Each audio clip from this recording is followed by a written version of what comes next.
Good morning dear students. Pandit Naval Kishore Sharma राजकीय स्नातकोत्तर महाविद्यालय दौसा के एमकॉम बिजनेस एडमिनिस्ट्रेशन के फाइनल ईयर के समस्त विद्यार्थियों का इस वीडियो क्लास में मैं एक बार पुनः स्वागत और अभिनंदन करता हूं। विद्यार्थियों, जैसा कि आपको विदित ही है कि अभी कोरोना के चलते परिस्थितियां महाविद्यालय खोलने के लिए ठीक नहीं हैं और इसीलिए राज्य सरकार ने अभी महाविद्यालय खोलने का निर्णय नहीं किया है।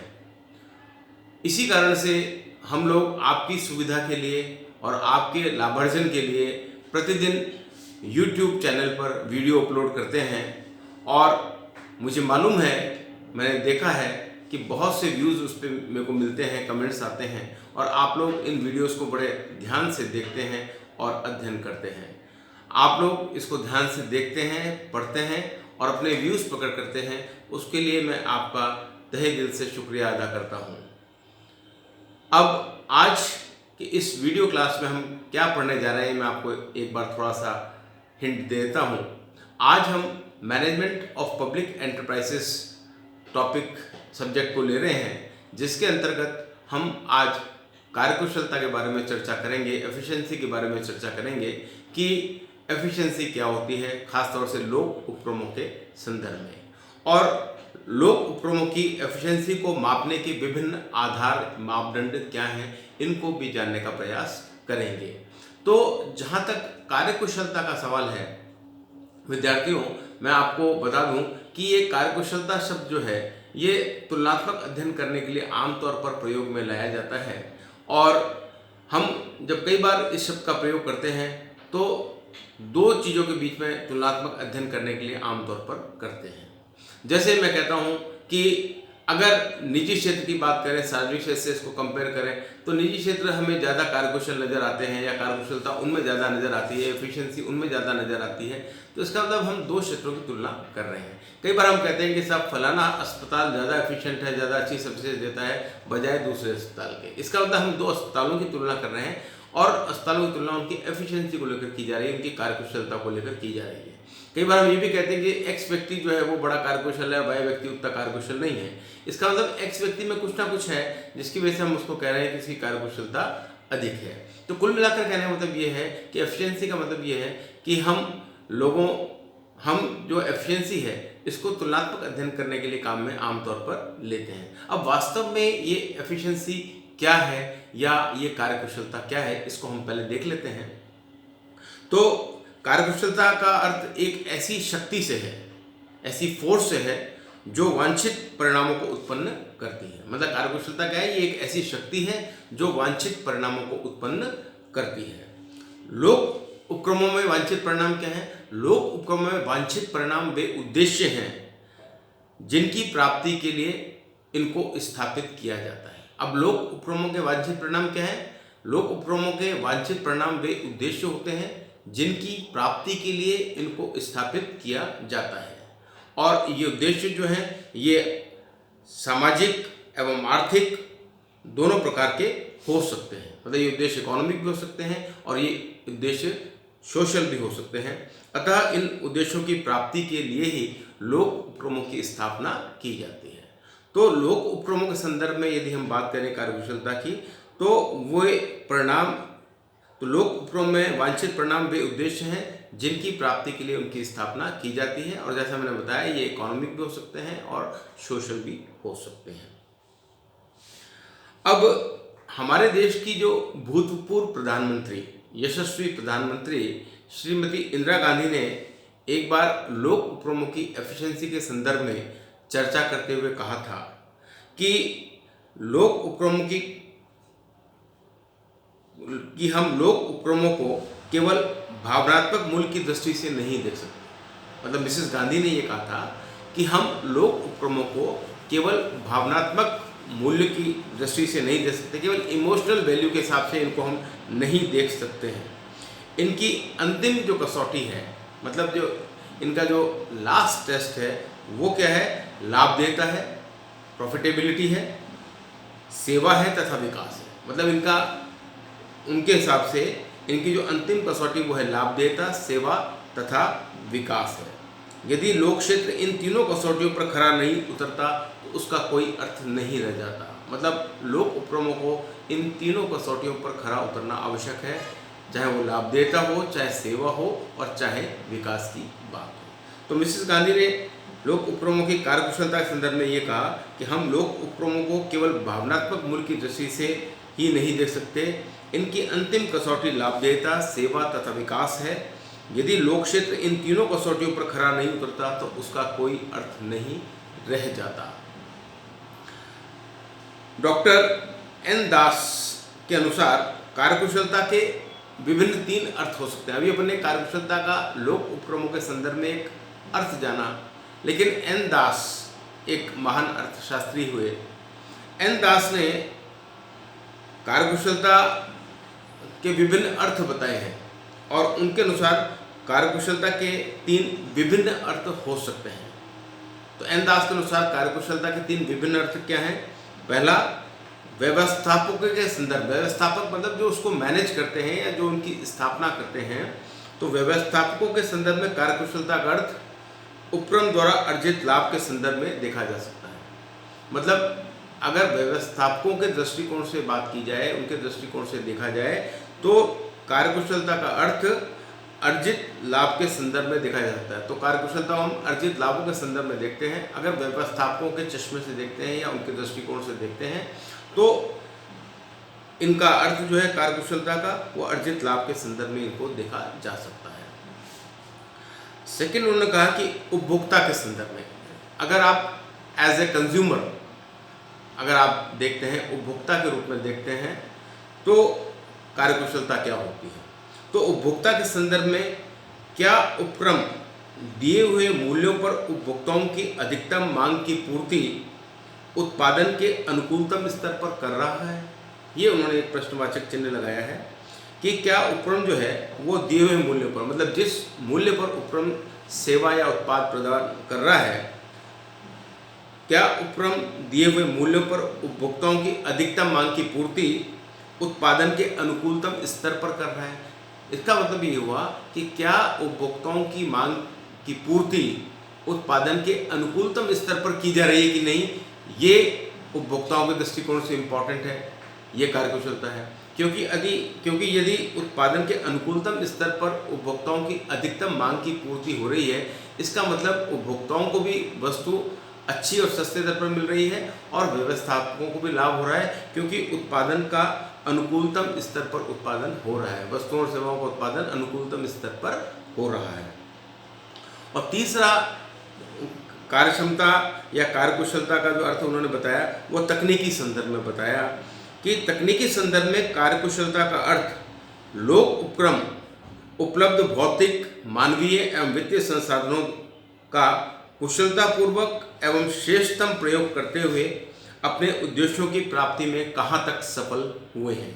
मतलब इन टेक्निकल टर्म्स उन्होंने बताया, तकनीकी दृष्टिकोण से अगर बात की जाए कार्यकुशलता की, तो उन्होंने कहा कि कार्यकुशलता का अर्थ लोक उपक्रम उपलब्ध जो भी उनको भौतिक, मानवीय या वित्तीय संसाधन है, उनका कुशलतापूर्वक एवं श्रेष्ठतम प्रयोग करते हुए उद्देश्यों की प्राप्ति में कहाँ तक सफल हुए हैं। मतलब आपने संस्था के भौतिक, मानवीय एवं वित्तीय संसाधनों का श्रेष्ठतम उपयोग करते हुए अपने जो उद्देश्य आपने तय किए हैं, उन उद्देश्यों की प्राप्ति में कहाँ तक सफल हुए हैं, ये कार्यकुशलता तकनीकी संदर्भ में मानी जाती है। तो एन दास ने तकनीकी कार्यक्षमता या कार्यकुशलता के 3 विभिन्न अर्थ बताए, व्यवस्थापकों के संदर्भ में, उपभोक्ताओं के संदर्भ में और तीसरा तकनीकी संदर्भ में। तो ये मैंने आपको आज अभी ये बताया कि कार्यक्षमता या कार्यकुशलता क्या होती है। उम्मीद करता हूँ कि आपको कार्यकुशलता का अर्थ भली भांति समझ में आ गया।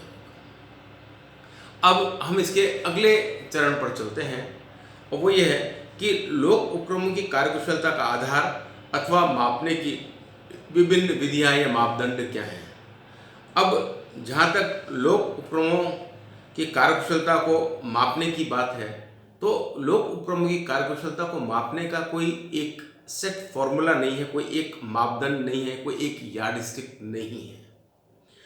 अतः लोक उपक्रमों की कार्यकुशलता एवं निष्पादन क्षमता को मापने के आधारों को विभिन्न विधियों को निम्नलिखित भागों में विभाजित किया जा सकता है। मतलब लोक उपक्रमों की कार्यकुशलता को मापने के लिए जो विभिन्न आधार हैं या जो विभिन्न विधियां हैं, उनको हम दो भागों में विभाजित करके अध्ययन कर सकते हैं, जिसमें पहला है उद्देश्यात्मक मापदंड यानी सब्जेक्टिव यार्डस्टिक्स क्या है, और दूसरा विषयगत मापदंड या सब्जेक्टिव यार्डस्टिक्स क्या है। इन दो में इसको बांटकर अध्ययन किया जा सकता है। तो लोक उपक्रमों की कार्यकुशलता को मापने का कोई एक मापदंड नहीं है, तो ये उद्देश्यात्मक रूप से भी मापे जा सकते हैं और ये विषयगत रूप में भी मापे जा सकते हैं।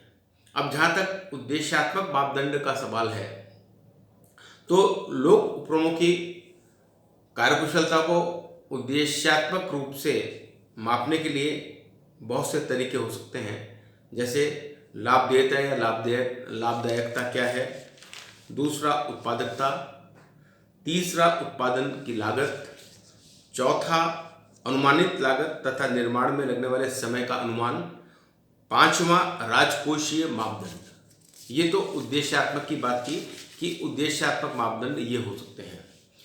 दूसरा है विषयगत मापदंड या सब्जेक्टिव मापदंड। उसमें होता है आम जनता की संतुष्टि, कि आम जनता की संतुष्टि का स्तर क्या है। दूसरा राष्ट्रीय अस्तित्व की रक्षा, तीसरा विवादों से मुक्ति, चौथा रोजगार और कार्य की दिशाएं, और पांचवा श्रम संबंध।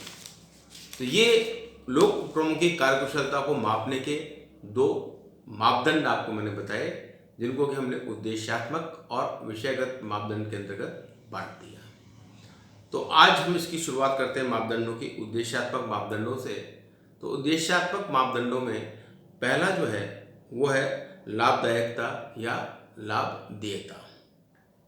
अब लाभदायकता या लाभदेयता का मतलब क्या है कि लोक उपक्रमों की कार्यकुशलता एवं निष्पादन क्षमता को मापने का प्रथम जो मापदंड है वो लाभदेयता या लाभदायकता है। मतलब लोक उपक्रमों की एफिशिएंसी को मेजर यदि हम करते हैं, तो मेजर करने के लिए सबसे पहले हम लाभदेयता के आधार पर उनको मेजर कर सकते हैं, एफिशिएंसी को।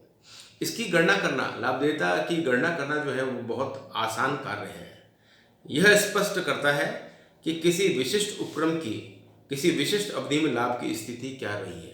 मतलब लाभदेयता जो है ये स्पष्ट करती है कि किसी विशिष्ट उपक्रम की किसी विशिष्ट अवधि में लाभ की स्थिति क्या रही है, प्रॉफिट की स्थिति क्या रही है। और हम कह सकते हैं कि यह विधि जो है ये निजी क्षेत्रों के लिए तो सर्वमान्य है, और निजी क्षेत्रों के लिए या प्राइवेट सेक्टर के लिए सर्वमान्य क्यों है, क्योंकि निजी क्षेत्र का या प्राइवेट सेक्टर का एकमात्र उद्देश्य लाभ कमाना होता है। तो जहाँ तक लाभदेयता का प्रश्न है, ये विधि निजी क्षेत्र के उद्योगों पर तो सर्वमान्य होती है। यह विधि निजी क्षेत्र के सर्वमान्य क्यों है, क्योंकि उनका प्रमुख उद्देश्य लाभ कमाना ही होता है। लेकिन लोक उपक्रमों की जो स्थिति है वो कुछ भिन्न है। लोक उपक्रमों की जो परिस्थिति है वो थोड़ी सी भिन्न है।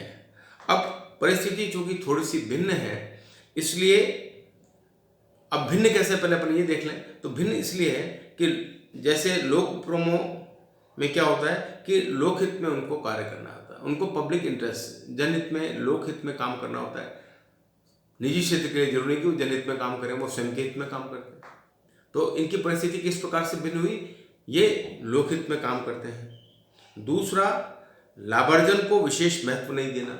मतलब इनका लाभार्जन का उद्देश्य तो होता है, लेकिन लाभार्जन ही एकमात्र उद्देश्य इनका हो ऐसा नहीं कह सकते।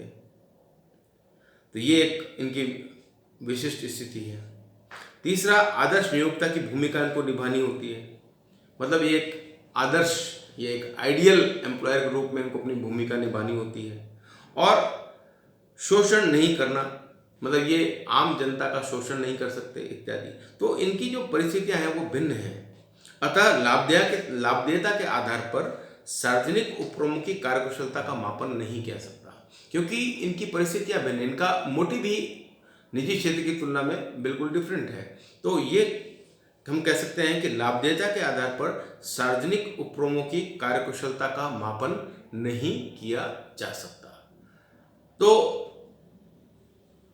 सार्वजनिक उपक्रमों की जो कार्यकुशलता है उसका मापन हम लाभदेयता के आधार पर कर तो सकते हैं, लेकिन चूंकि इनका जो ऑब्जेक्टिव है वो केवल मात्र प्रॉफिट कमाना नहीं है, समाज सेवा भी है, जनहित भी है, लोक सेवा भी है, इसलिए लाभदेयता के आधार पर कार्यक्षमता का मूल्यांकन करना हम कह सकते हैं ठीक नहीं होगा। अब लोक उपक्रमों की कार्यक्षमता तथा निष्पादन क्षमता को मापने की इस विधि में कौन कौन से गुण हैं उनका भी हम अध्ययन कर लेते हैं कि यदि हम लोक उपक्रमों की कार्यकुशलता को लाभदेयता के आधार पर या लाभदेयता को मापदंड मानते हैं तो क्या क्या लाभ हो सकते हैं। अब जैसे पहला है, अन्य उपक्रमों से तुलना करना सहज हो जाता है। मतलब लाभदेयता के आधार पर यदि हम अन्य उपक्रमों से इसकी तुलना करें तो तुलना करना सहज हो जाता है, आसान हो जाता है।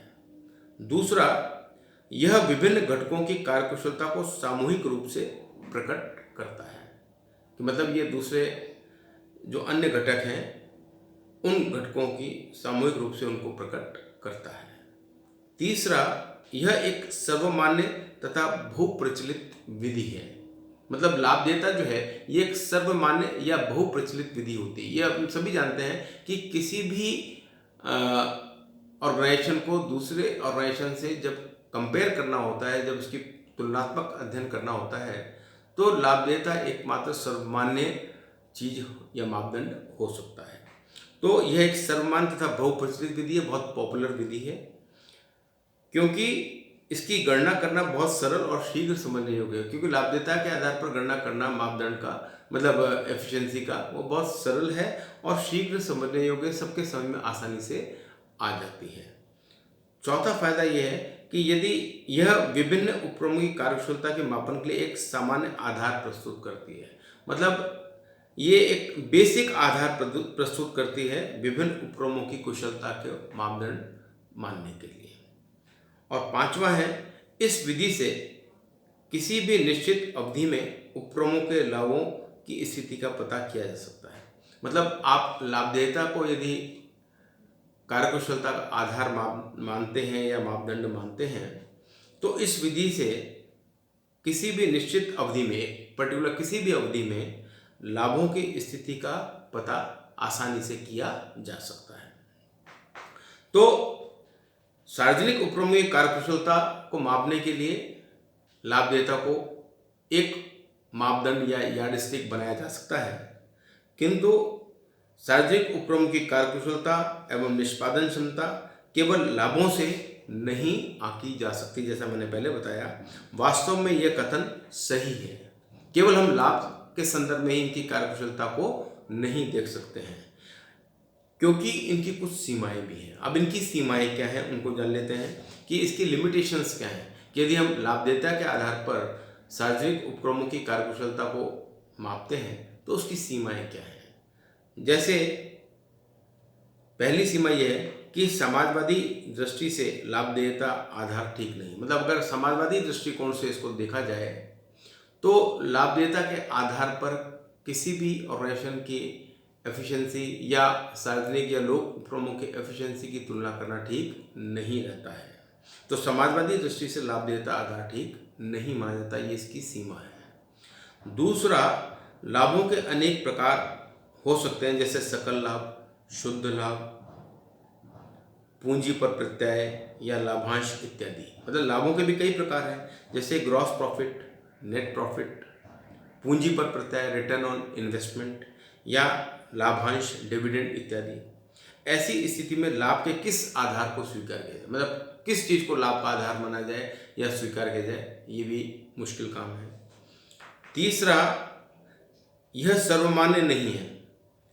मतलब ये लाभदेयता विधि लोक उपक्रमों के संदर्भ में सर्वमान्य नहीं है, क्योंकि यदि परिस्थितियां उपक्रम के अनुकूल हैं, मतलब अगर परिस्थितियां जो है, सर्कमस्टांसेस जो हैं वो उपक्रम के अनुकूल हैं तो संतोषप्रद लाभ अकार्यकुशलता को छिपा सकते हैं। तो संतोषप्रद लाभ भी, अगर लाभ ज़्यादा नहीं भी हो रहे तो भी वो इन उपक्रमों की कार्यकुशलता को छिपाने का काम कर सकते हैं। और अकार्यकुशलता जाहिर नहीं होगी। तो ये इसकी कुछ सीमाएं थी जो मैंने अभी आपको बताई। अब लाभदेयता जो विधि है, तो यदि सार्वजनिक उपक्रमों में लाभदेयता को मापदंड का आधार मानते हैं तो कुछ बिंदु जो है वो विचारणीय अवश्य होते हैं। मतलब हम सार्वजनिक उपक्रमों में यदि लाभदेयता को ही कार्यकुशलता का या एफिशिएंसी का मापदंड मान लेते हैं तो ऐसी स्थिति में कुछ विचारणीय बिंदु हैं जिन पर भी अवश्य विचार करना चाहिए। अब कौन से विचारणीय बिंदु हैं? जैसे पहला, लाभों में वृद्धि तकनीकी परिवर्तन के परिणाम स्वरूप होनी चाहिए। मतलब लाभों में वृद्धि यदि हो रही है तो वो तकनीकी परिवर्तनों के परिणाम स्वरूप होनी चाहिए, टेक्निकल चेंजेस के परिणाम स्वरूप होनी चाहिए, तो लाभदेयता ठीक मानी जाती है। दूसरा, लाभों में वृद्धि शोषण के परिणाम स्वरूप नहीं होनी चाहिए। मतलब लाभों में जो वृद्धि है वो शोषण के परिणाम स्वरूप न हो तो अच्छा है, क्योंकि यदि आप जैसे निजी क्षेत्र कई बार देखा जाता है कि जनता का शोषण करके लाभ कमाते हैं, तो ये ठीक नहीं। तो सार्वजनिक क्षेत्र चूंकि लोकहित में काम करते हैं, यदि वो शोषण करके लाभ कमाएंगे जनता का तो वो ठीक नहीं माना जाएगा। नेक्स्ट, लाभ की मात्रा अधिक उत्पादन तथा कम लाभ दर के माध्यम से बढ़नी चाहिए। मतलब लाभ की मात्रा कैसे बढ़नी चाहिए? अधिक उत्पादन तथा कम लाभ दर के माध्यम से बढ़ती तो ठीक है कि आप प्रोडक्शन ज़्यादा करते हैं और लाभ की मात्रा को कम करके लाभ कमाते हैं, यानी आप अधिक उत्पादन के जो फायदे हैं उनको प्राप्त कर लाभ कमाते हैं, लाभ दर को कम करके लाभ कमाते हैं, तो वो चीज़ ठीक मानी जाती है। और चौथा है, लोक उपक्रम एकाधिकारी या प्रतिस्पर्धात्मक स्थिति में से एकाधिकारी स्थिति में कार्य कर रहा है तो लाभ शोषण का परिणाम हो सकता है। मतलब लोक उपक्रम दो स्थितियों में कार्य कर सकता है, एक तो एकाधिकारी स्थिति होती है और दूसरी प्रतिस्पर्धात्मक स्थिति। एक मोनोपोली कंडीशंस में काम करते हैं सार्वजनिक उपक्रम या लोक उपक्रम, और दूसरा है लोक उपक्रम कॉम्पिटिटिव एनवायरनमेंट में काम करते हैं या प्रतिस्पर्धात्मक स्थितियों में काम करते हैं। यदि लोक उपक्रम एकाधिकारी स्थिति में रहकर काम कर रहे हैं और अधिकतम लाभ की बात कर रहे हैं तो ये लाभ शोषण का परिणाम हो सकता है। तो ये कुछ विचारणीय बिंदु हैं जो लाभदेयता के बारे में आपको अवश्य विचार करने चाहिए यदि आप लाभदेयता को कार्यकुशलता का आधार या मापदंड मान रहे हैं। तो विद्यार्थियों, ये टॉपिक थोड़ा सा बड़ा है, तो अभी अपन ने शुरुआत ही की। अभी अपन ने इस वीडियो में केवल ये जानने का प्रयास किया कि कार्यकुशलता क्या होती है और लोक उपक्रमी कार्यकुशलता को मापने के कौन कौन से विधियां हैं, आधार हैं, मापदंड हैं। तो मैंने आपको बताया कि दो आधार हैं, उद्देश्यात्मक मापदंड और विषयगत मापदंड, ऑब्जेक्टिव और सब्जेक्टिव या डिस्ट्रिक्ट्स। अब इन मापदंडों में से अपन ने अभी पहला ही चालू किया है उद्देश्यात्मक मापदंड, और उद्देश्यात्मक मापदंडों में भी अपन ने अभी केवल लाभदेयता पर चर्चा की है। अभी कुछ चीज़ें और बाकी रह गई हैं, उनको मैं नेक्स्ट वीडियो में बताने का प्रयास करूंगा। आज के वीडियो को मैं यहीं समाप्त करता हूं। धन्यवाद।